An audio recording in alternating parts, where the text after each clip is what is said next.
Many would argue that it's been bedlam for the entire 2020 college football season, but we get the real traditional bedlam this weekend in the Big 12 with Oklahoma and Oklahoma State. We got Jason Ray on the line from Last Word on College Football here at MarkRogersTV, the voice of college football. Discussion, debate, analysis every day. Lock it in, subscribe, hit that bell for the notifications. That way you know when we're going live. Jason, how we doing today? We're doing good, yeah, and I think you illustrated that very eloquently. It has been obviously the strangest football season that we've ever seen.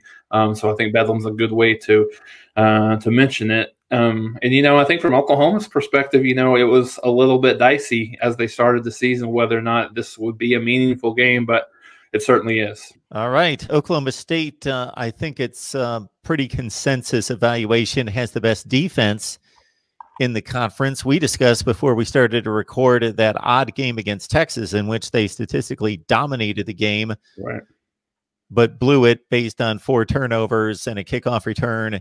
I watched that game and I thought that they looked exceptional on defense. Kind of strange for a team that gave up whatever they gave up on that day, 35 points or so, but they were flying all over the place, and certainly will give Spencer Rattler and company a lot to think about. Yeah, absolutely. I think that's been one of the surprises, at least early on, from a Big 12 perspective, of really how dominant Oklahoma State has been on the defensive side of the ball. And to your point, in that discussion, Oklahoma State just found a way to lose the game. Unfortunately, they had the 4 turnovers, like you mentioned, and think they gave up a kickoff return. And they held Ellinger down. I don't even think he had more than 175, 180 yards passing in that game. But yeah, their defense certainly has been the strong point of the team thus far. I believe they lead the Big 12 in total overall defense and points per game allowed as well. So I think the one thing that's interesting coming into this game is Oklahoma has really played well offensively over the last few games, specifically Texas Tech, and Kansas, both scoring 60 points apiece in that game. Although, I think me and you could probably put together a team and put up at least 30 on Kansas this year, but that's for another day. But anyways, yeah, I think what's interesting about this game is not only Oklahoma State's defense, but both defenses are much better than they have been in recent past. I guess we'll keep it right there with the Oklahoma defense having to deal with Chuba Hubbard, who's one of the best backs in college football, but his numbers have been marginalized this year. He's at 4.6 yards per carry, not having quite the season that he had. L.D. Brown, his backup, gets into the game. He does some damage.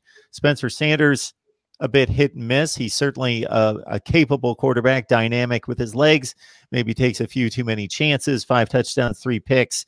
And Tylan Wallace, probably, I would put him in the top 5 to 10 wide receivers in college football. So OU performing better on defense, going to face one of its more difficult tests of the season. Yeah, no, you're absolutely right, Mark. I think, we had talked a little bit about this, how much they struggled against Kansas State and Iowa State, particularly late in the game. I think a big part of that was tackling. Another part of it was getting a couple of guys back. They got, a couple of their defensive linemen back. Ronnie Perkins specifically has been back a couple of games. So I think you've seen Oklahoma, they only gave up 14 points to TCU. They gave up 28 to Tech, but 14 of that was in garbage time. And then, they gave up the late touchdown with third-teamers in against Kansas. So they've played a lot better, including about 8 sacks against Kansas. Their defensive line, in this kind of metamorphosis that Oklahoma has been on over the last few years of bringing in more talent, coaching that talent with Alex Grinch. I think you're at a point where you see the Oklahoma front 7 is probably, championship worthy. I'm not sure if they're national championship worthy, but I think they're at a point where, they could possibly, contend for a national championship and really be more competitive in those playoff games. But I think to your point, I think it's interesting to look at on the Oklahoma State side because, L.D. Brown has been a little bit more productive than Chuba Hubbard. So I'm not sure, exactly what's going on. I know Hubbard went out of the Kansas State game with a little bit of an injury. Tylan Wallace didn't even play in the Kansas State game for Oklahoma State, which they struggled to win that game. Obviously, won it on their defense with a fumble return for a touchdown late in that game. But yeah, I think I think if Oklahoma is able to tackle well in the open field, I mean, I think the big concern, if you're an Oklahoma fan, is how do they cover Tylan Wallace, given the fact if he is healthy. He didn't play last year. The year before in Norman, he torched Oklahoma for almost 200 yards receiving. I think the mismatch there from a height perspective and just an overall physicality perspective is probably the one area that that Oklahoma would be concerned with. However, I think on the flip side, you mentioned Spencer Sanders and just his ability to really give the ball to the other team. Has quite a few fumbles. He's been turnover prone, specifically against Texas as well. So, and Oklahoma's ability to get to the quarterback, coupled with the fact that Oklahoma State's offensive line has not been great, throughout the year. But I think even they've got a couple of guys that were out for the Kansas State game, and everything that I've heard, it looks like they're probably going to be out for this game as well. So I think you have a couple of different schools of thoughts and who wins the day. Does Spencer Sanders' athletic ability give him enough time to find Tylan Wallace, to find some of those receivers on the back end, or is the pressure too disruptive up front? And can Oklahoma get pressure on Sanders, to affect them even more so than they have outside of really just being able to tackle well in the open field? And typically when there's a statistical anomaly like the backup running back has a really good yards per carry, you can point to FCS, low-level group of 5 games in the non-conference schedule, or he's playing a ton of garbage time. But that's not been the case, obviously, in this situation with LD Brown coming in at 6.2 yards per carry. We've lost track of, at least on the national scene, of Spencer Rattler's development after some early struggles. Big numbers in the passing game, but still making some mistakes down the stretch. How do you think his development has gone the last several weeks? Mark, he's played exceptionally well after he after he got benched in the Texas game. He responded very well to that, played very well in the second half and through the overtimes, and really had played turnover free and played well through the TCU game and through the Texas Tech game.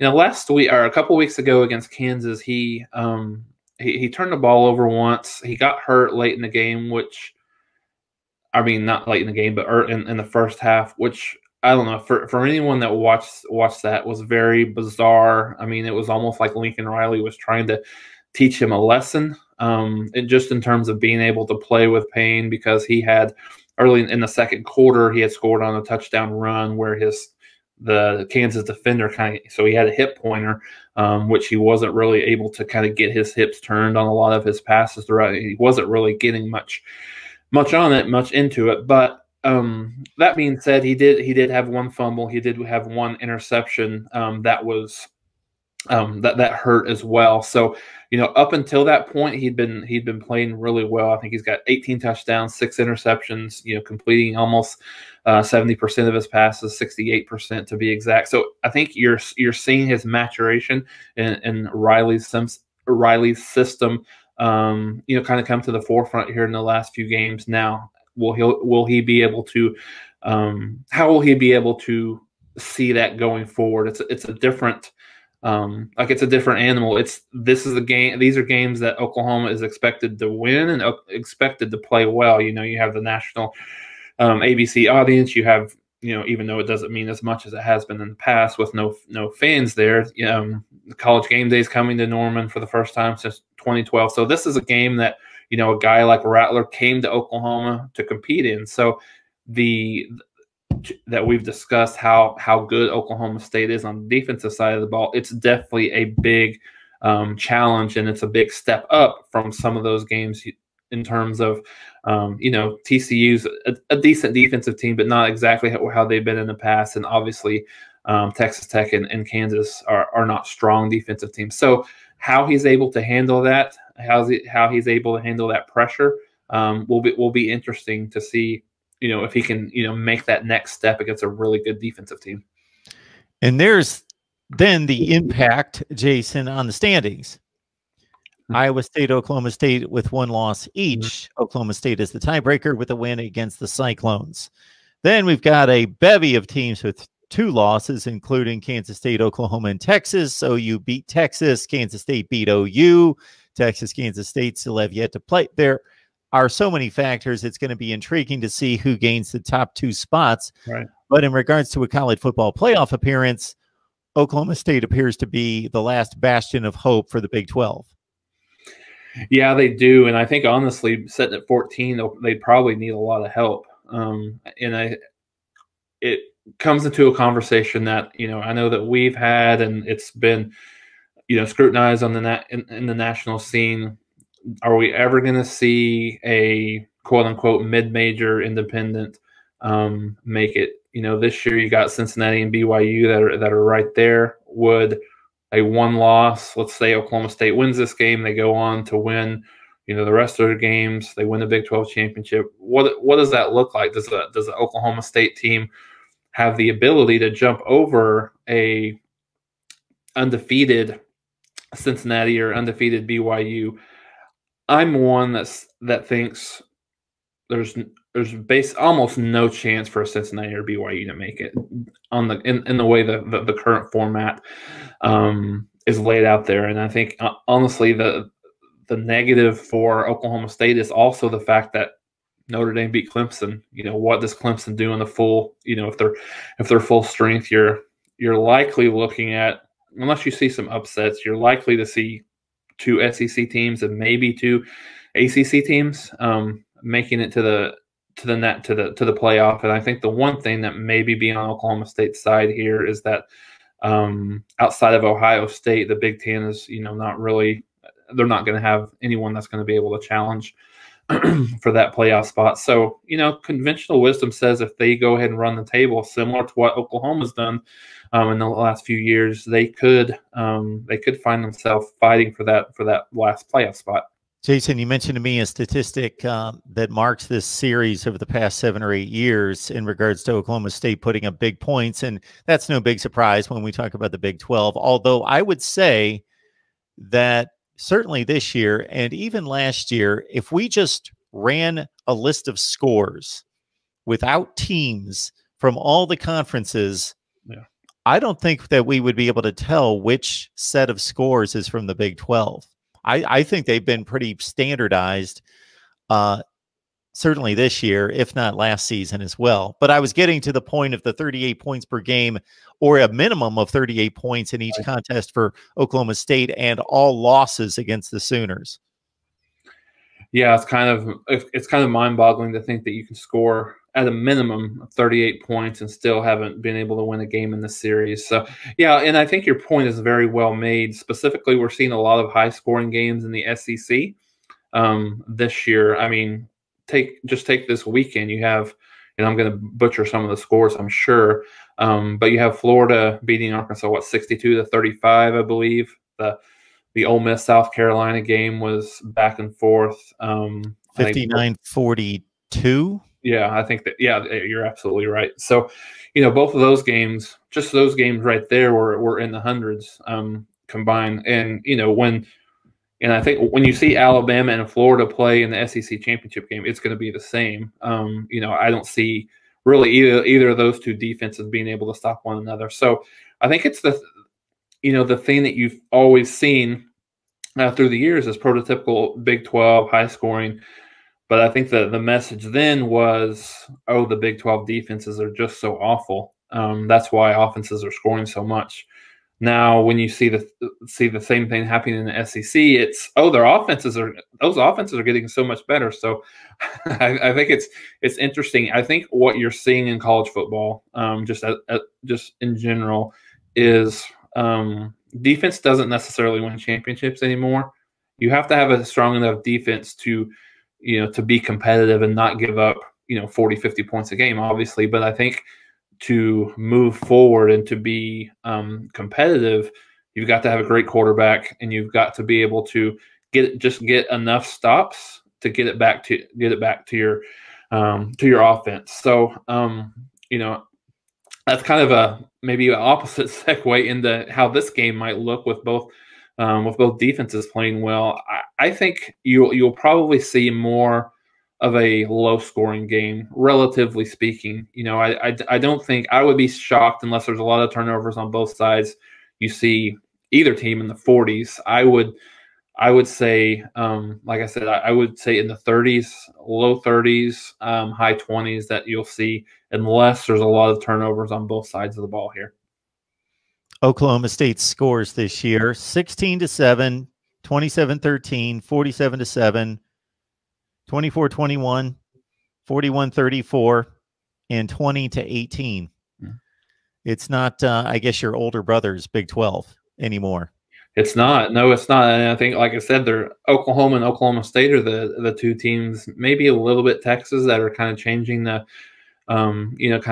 idea around the Big 12 of being offense only. They're getting stops. I think Oklahoma and Oklahoma State are in probably the top 40 of overall defense, maybe even the top 30 of just team defense throughout this season. I know the stats are a little bit skewed based on how 2020 is, but no, I mean, I think both teams, look, they realize that they've got to be in a position to get enough stops to be competitive on the national scene, which, Oklahoma State hasn't been there, certainly.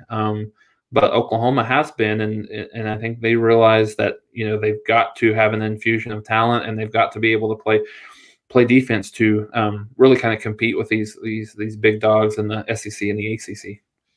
Or you could take the look at that. Maybe the stats are more valid this year since everybody's playing conference games. And even though I don't like it, because I like to compare the conferences and get a beat on the conferences based on the non-conference competition, you don't have the discrepancy of a USC going out and scheduling Alabama and Notre Dame in non-conference play, and Baylor playing Sam Houston State, Lamar, and whomever they play, UTEP, to bulk up the stats. Jason Ray, last word on college football. It's Bedlam this weekend. It should be a great one. OU and Oklahoma State. Huge ramifications in the Big 12. Possible ramifications for a college football playoff appearance for the Big 12. Jason, we appreciate you stopping by. All right, Mark. Thanks for having me on.